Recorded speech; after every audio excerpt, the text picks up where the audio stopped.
Y'all already know who it is, man. It's your boy Manu, and today I'll be doing a video discussing Isaiah Thomas. Now, when it comes to Isaiah Thomas, this has been one of the most tragic and underrated players in NBA history. Yes, I'm saying it, in NBA history. Now, for starters, we know that Isaiah Thomas, he's very undersized to be in the NBA. Hell, he's my height. We are both 5'9", and I'm over here making YouTube videos, and he's over here playing in the NBA. Let's just put that into perspective. Like, the NBA is supposed to be a big man's game, but some guy who's 5'9", I even hear that he might be smaller than 5'9", 5'9", 5'8", 5'7", somewhere around there, is dominating in the NBA, averaging 30 points. But throughout his whole career, regardless of how many points he scored, he's always been just overlooked. I mean, we saw in Phoenix when he was with the Suns, I believe he averaged around 16 points and he still got traded away.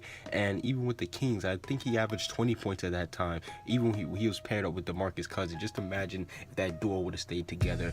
But yeah, I believe he was averaging around 20 points on the Kings and he still got traded away. Then he went to the Celtics, had to fight for the starting spot, and he officially won it. Yeah, right now this season has definitely been his breakout year because he's kind of been disrespected earlier on, but now that he's finally, like, I believe it's because he's on like a big name franchise, like because he's on the Celtics, he's finally getting the exposure, averaging nearly 30 points, carrying the Celtics to the #1 seed. Like, yeah, we know that Isaiah Thomas, he has a lot of accomplishments, and recently in this playoffs, we found out that his sister died, a very tragic moment, and the fact that he was still able to come out here and lead his team all the way to the Eastern Conference Finals while having to deal with that burden, he really is a GOAT. He really is an MVP. Like, this guy, he is amazing.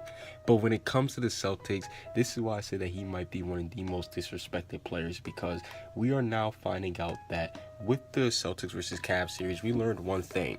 The Celtics, they might have a better chance of beating the Cavs, because we know the Cavs, they're really, listen, in the Eastern Conference, if you can't beat the Cavs in the playoffs, then just stop.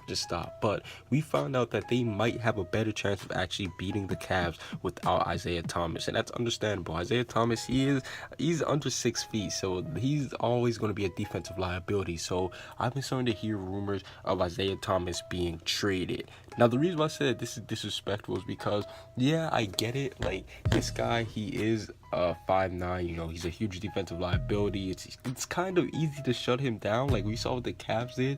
They really just like had him rattled. I think at one point he went like 0 for 6 or something during the series. So yeah, Isaiah Thomas, he definitely can be stopped. But the thing is, this guy was a star player, MVP caliber player. He made All-NBA team. Isaiah Thomas was balling, and he's just going to get traded away like it's nothing. Like, I just see that, and I'm just like, dang, this guy's really been through it all. Now, me personally, I think that they're hearing talks of maybe trading him and then grabbing one of the star guards coming up in between Lonzo Ball and Markelle Fultz. Me personally, I believe that if they do trade away Isaiah Thomas, they have to pick up Lonzo Ball because he'll be a facilitator. Isaiah Thomas, he's more of a pure scoring point guard, and he doesn't, you know, he's not like a real passer type. And we saw what happened with the Celtics without Isaiah Thomas. They were actually moving the ball around. You know, they kind of remind me of the Spurs a bit. You know, they were moving the ball around. Everybody was getting, like, they weren't getting like I don't want to say forced shots, but Isaiah Thomas wasn't, there wasn't really anybody like